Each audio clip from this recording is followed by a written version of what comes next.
Welcome back to Celebrity Radio. It's Alex Belfield back at the Theatre Royal in Nottingham with one of the most loved and brilliant shows.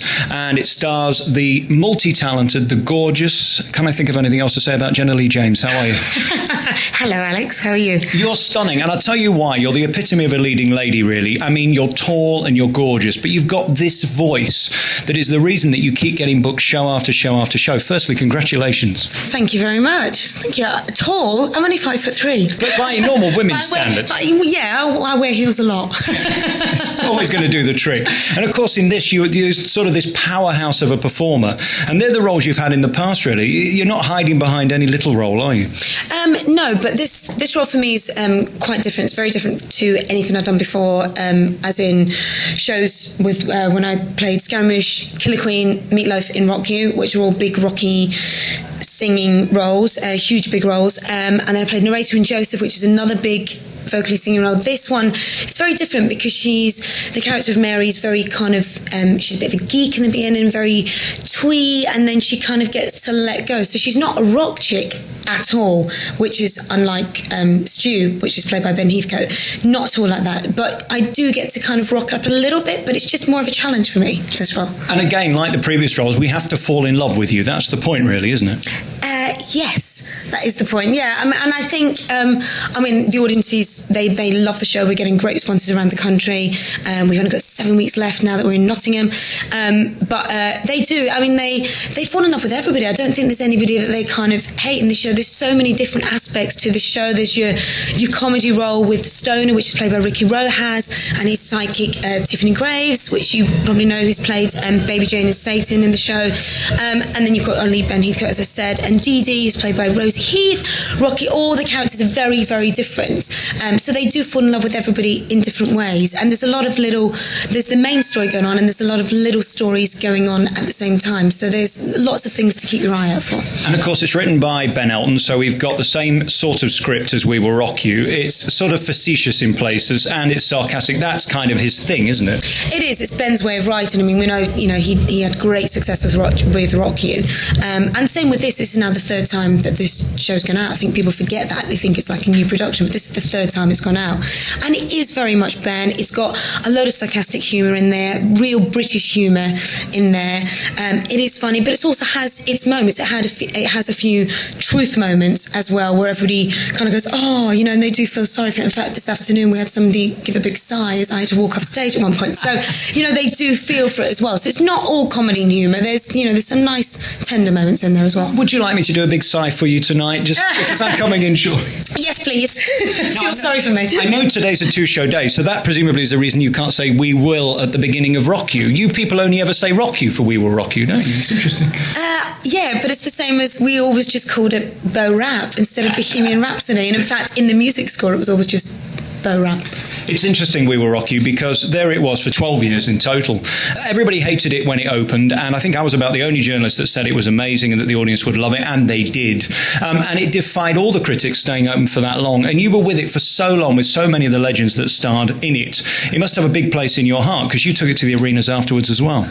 I did. I mean, Rock You will always have a really special place in my heart. It was my first West End show, and I couldn't believe that I was getting to work with, the icons of Brian May and Roger Taylor and Ben Elton, of course. And I think everybody who's ever done the show will say the same thing. It really will stay with you forever, because that building at the Dominion Theatre in London, as a company, it was like a family. You walked in the door and you knew everybody, and everybody knew you, even front of house staff, the people just standing there selling the ice creams. Everybody knew, everybody was important in that building. And yes, the critics did slate it, but it did do 12 years, and actually I think, as it showed on the final night, it could have gone on for longer, but the theatre has to do things and whatever else, so that won't be the end of Rock You. But it was a real special time for me, and I was lucky enough to be the only person to have played all 3 female roles. And that is a testament to your talent, not only vocally, but also as an actress. And that show demanded a lot of you. I mean, it was stupid in places, and I can understand why the pretentious critics didn't like it. There was a lot of knob gags in it, as Ben always does. But at the core, it was a great story. And of course, phenomenal songs that you had to knock out the park. For you doing all those major roles, did you ever wake up one day and forget which role you were actually doing? Oh my goodness. I did in my first, what year would it be? Probably my second or third year. I did 5.5 years in London, and then I did did the arena tour last year. But there was a point where I was playing the role of Meatloaf and I covered Scaramouche. And I remember Hannah Jane Fox went off, who was playing Scaramouche at the time, went off at the interval. So I had to do the second half as Scaramouche. And anybody who knows the show knows that Meatloaf's show is literally Act 1 and Scaramouche's show really is Act 2. So I had to do 2 shows in one on the set. And it was very confusing for the audience as well, because I played Meatloaf Scottish and then played Scaramouche Cockney. So, but being the same person. So it was very strange. But that was probably one of the weirdest, moments there. And it was one of the few shows that actually had an amazing PA system and a terrific band. I mean, that's, I think, the reason that it was so good, because there was you on stage, but I mean, you'd got this rock concert behind you, which must have been thrilling, especially during those end sort of 20 minutes. Oh my goodness. I mean, the end of Rocky was just phenomenal. When it goes into Bohemian Rhapsody or Bo Rap, Champions, or, all those kind of songs with the band behind us. And people forget there was only 9. I mean, we've only got 6 on stage here tonight, but you hear them, and our guys here, our guitarists and all the band here are just phenomenal. I mean, they really, really are. And I think that's what's great about theatre, is when you have got your live muses on stage, it's just something else. And we have a bit of a rock concert boogie at the end of this. I want to see you on your feet. Yeah, no, I will, I promise. I just 3 weeks ago was in Vegas and I saw Rod Stewart, and to see him, I think he's 69 right now and he's about to turn 70. I think he's in Blackpool this weekend. I looked at that billboard at the Coliseum and there's Elton and there's Rod and there's Celine, and I can't imagine Justin Bieber the musical that won't last any longer than I Can't Sing. No comment. I have to say, I saw I Can't Sing and I actually really loved it. Did you really? I saw it on the last night, so maybe I always judge him from a different point of view. I don't know. It was, anyway. Do you know what I thought that was? And let's just talk, because shows come and go. For me, it was just very arrogant to put it into the Palladium. If it had been in a smaller theatre, it was a smaller show. It wasn't a Palladium show. And there was an arrogance that killed it. And it's such a shame, because, again, you guys are only as good as your material and the show you're in. And there was some amazing talent in there, but it was just too big a theatre. And to fill those kind of numbers, it almost destroyed itself. Yeah, I agree. I think the theatre was way too big. Had they gone to smaller theatre, it would still be running now. Absolutely, it would still be. And again, as I joked at the time, people will watch crap for nothing, but they won't necessarily pay £65 to watch crap. And I'm not saying it was crap, in places it was, but that's sort of the joy and the devastation of the West End. If you're not doing the business, you're going to be kicked out. And to bring that back to you, it must be amazing to be you to still be in work, because you'll be found out within a heartbeat if you're no good. So for you to keep getting rehired and booked must be a great compliment. It is. I'm waiting for somebody to find me out. I'm waiting for that. But no, I mean, gosh, the West End is changing dramatically.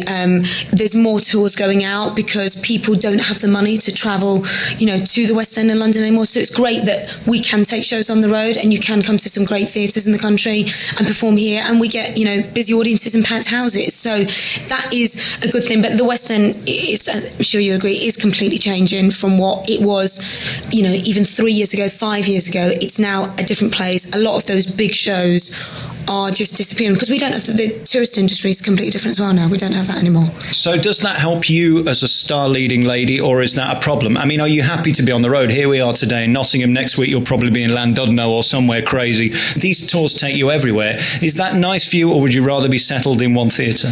Me personally, I would rather be settled in one theatre. But in saying that, I've had a great time on the tour and I've seen some great cities. Last week we were in Glasgow for 2 weeks, so I stayed with my parents, which was really nice. And it's, we get to some nice places, so it is nice. It's just when you're on the road and then you go again, I've got to go to another restaurant for dinner, and, you're staying in another different bed and you're like, I just want to get home and be in home comforts. When you've got family at home, my partner who you know is just about to go on tour with Shrek. So I get home and he disappears around the country. Is there no way we can get you the role as Princess Fiona or something? I mean, there's got to be something. Maybe you could be one of the gingerbread men, maybe. Oh, I couldn't work with him. No, that's a joke. I would love to. I'd love to be on the road with him. But no, it's actually quite nice that I'm going to have a little break and he's going to go off on the road. Let him earn some money. I keep saying this to you. The thing about it is let him be the star for a while. You stay at home with the dog and just be happy. Yeah, that's the one. Yeah. And you can visit him once a week, bring the dog up and then clear off again. That's perfect life. That's what I'm going to do. And of course you were in the Coronation Street show as well, which was another one of those theatrical disasters that, again, you have to blame the arrogance of producers. Again, at the time, and I said it didn't make me very popular, but I just feel sorry for you guys. You're so vulnerable, aren't you? When you commit to a show like this, this. And there was a story last week, I think it was Jesus Christ Superstar, that they'd rehearsed right until the day before it went out, and then they cancelled. Boom, they're all out of work. It's tough being you. There must be a lot of pressures outside of just being able to do the show. I think it is, and with the industry, and as we've spoken about, the West End's changing. There's a lot of contracts now, especially with arena tours, which is what the Coronation Street musical was, Street of Dreams. With arena tours, they're not necessarily equity contracts, because equity, as our union, doesn't really cover arena tours. It's just part of what it is. But there are more shows going out as arenas. So unfortunately, Jesus Christ Superstar was the same. And I had a lot of friends in that who, suddenly have no work. And when you've planned for months ahead and suddenly there's nothing, it's not as easy just to go and pick up a job. And especially when you're playing leads, there's not many roles out there, so you kind of have to grab them when you can. And unfortunately, that is our business. That's what we have to put up with. The last time I saw you was in this theatre doing pantomime at Christmas, and again you knocked it out the park. You were here with Pasquale and all those people, and you were so incredible. The thing that amazes me about this job, and I think it's nearly 20 years I've been interviewing people like you now, is that there's so many amazing people who aren't working. Do you pinch yourself every day? And I always ask this question, is it amazing to be you, that you're so popular and you're in consistent work? Because even if you're amazing, doesn't necessarily mean you're going to earn a living, does it?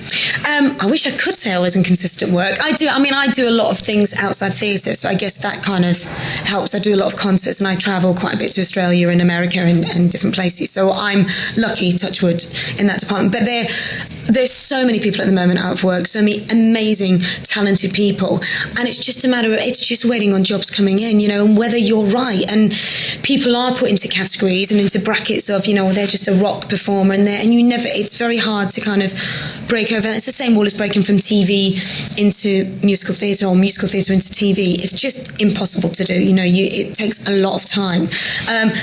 Unfortunately, things are different. They are a lot different, and you've just got to keep at it and keep ploughing at it, and don't give up. I think that's the only thing, Jenna, lovely to see you. Thank you for talking to us eventually. I don't know how we've managed to avoid each other this long, but congratulations on everything. Come and see the show. Where are you next? We're going to Bristol next. We're there for 2 weeks in Bristol, and then we're in Oxford, Norwich, Woking and Canterbury. Congratulations. That was your biggest test of the interview, and you passed it with flying colours. Congratulations. Where's the dog, by the way? I was hoping to meet. Doggy's not allowed in Nottingham, so Doggy is at home with Daddy at the moment, with Shrek. Hey, listen, great to talk to you, Jenna Lee-James. Great to talk to you. Thanks, Alex.